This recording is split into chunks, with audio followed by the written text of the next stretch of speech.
Well, Georgia will be a significant favorite over the Florida Gators when we get down to Jacksonville in a couple of days. And right now, odds makers have put this game as Georgia is a 14-point favorite over the Gators.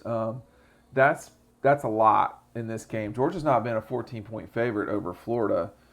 I don't know if it's been in my lifetime, but it's pretty abnormal for either team to be that significant a favorite. I think that's about right. I think it's a little low actually to me, but not by a lot. I think what one thing you got to remember here with betting lines is that they're just an indication of what should happen, not what will. It also shows that anytime you got games like Georgia and Florida, um, the people will talk about well, any team can win.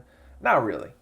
Let's talk. Let's stop talking like that because there have been upsets in this series, but not a lot of double-digit upsets. And when you go back and you look in this century, only let's see, only one, two, three, four, 5 times. This will be the 6th time this century where a team has come into this game as a double-digit underdog.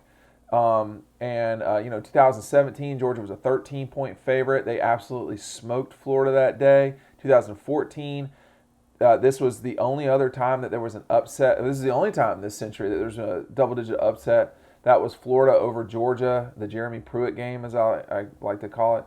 2009, the Gators were a 16-point favorite. That's where I thought this game might line up. They win 41-17. There was a pick six in that game. 2006, freshman Matthew Stafford is like third start or fourth start, whatever it was, plays the Gator. They were a 13-point dog in that game. So this century, and then the first game with Mark Richt where the Gators were almost a 20-point favorite. Uh, it was a different time this century than it was in the 90s. I mean, just in the late 90s alone, 95, 97, let's see, 95, 96, 97, 98, 99. Georgia was a double-digit dog in all those games. They won the 1997 game as an 18-point dog. So you see about once every 20 years there will be someone that will come into this game as a double-digit dog and win. I mean, Vanderbilt has had more success as a double-digit dog against Georgia than the Gators. Then again, there's not been a lot of opportunities for the Gators to be a double-digit dog, but they will be one this year. And this is the 5th straight year Florida has been the dog in this game. Now, that's pretty amazing. In fact, you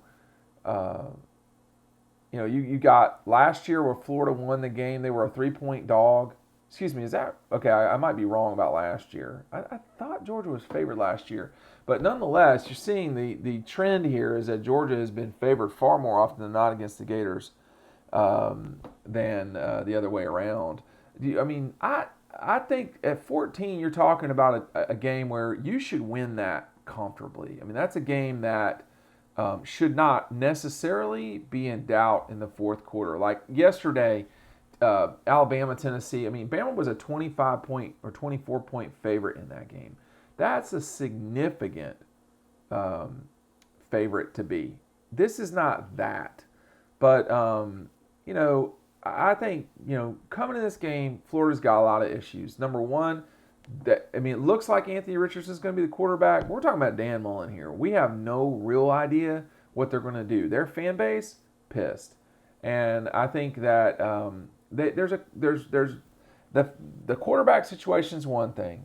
You got they're furious about Todd Grantham from a year ago, not this year. The Gators have played pretty well on defense this season, but their last game they gave up 49 points, and folks are just really mad.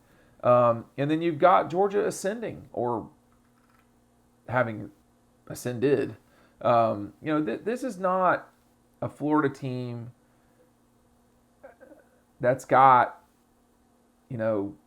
weapons the likes of which they had last year. And that's a problem.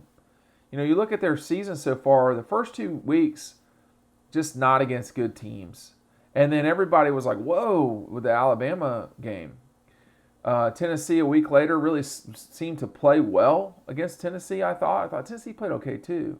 But then these last, 2 of the last 3 games, you should beat LSU.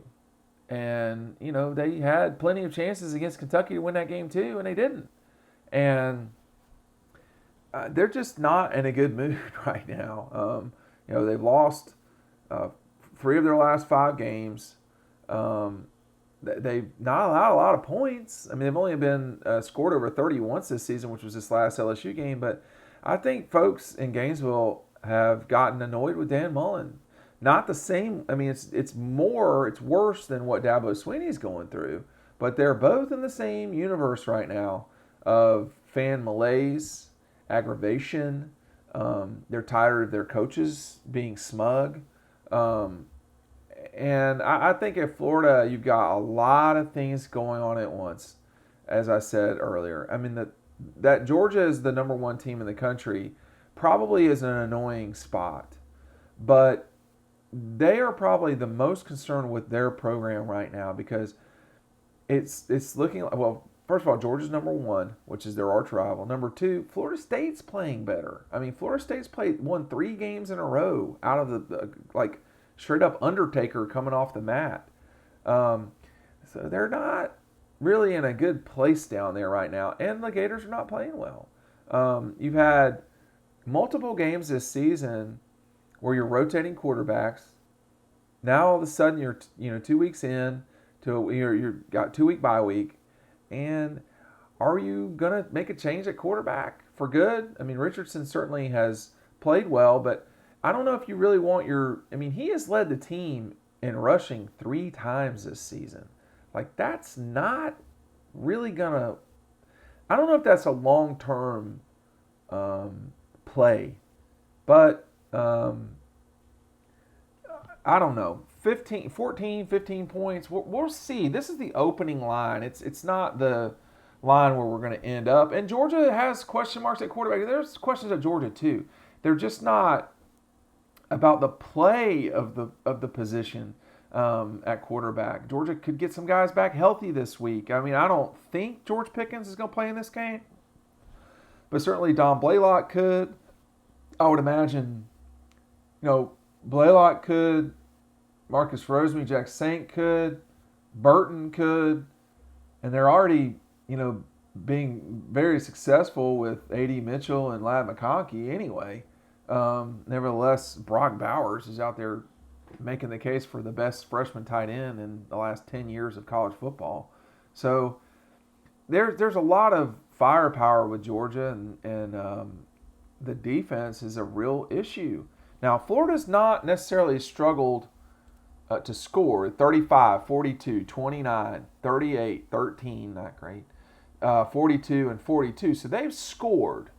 But, and the other kind of issue here is that Dan Mullen is a very good play caller, and he's a very good game day coach.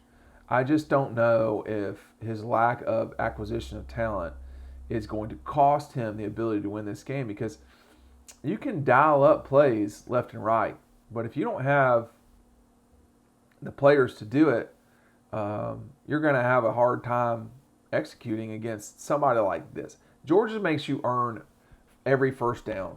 Every yard you get against them, every point you score or don't, you have earned it with these guys. And they are as dominant a defense as we've seen in a very long time.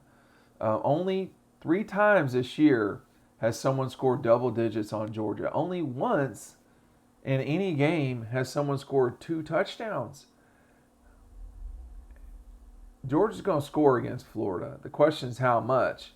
And you're not going to win kicking field goals against these guys. I don't know if Georgia's playing as well as they did when they were beating Vanderbilt 62-0 and Arkansas 37-0.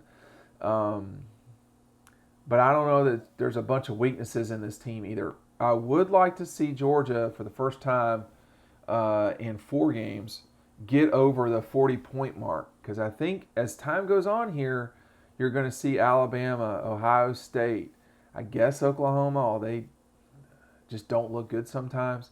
There are going to be some teams you're going to be challenged to score against them a little more than you are right now. I don't see a lot of teams scoring 30 on Georgia, but Georgia's. We need to see the real full version of the Dogs to get a good understanding of where they're at. All right, we're going to see you over on the website. Thanks for watching.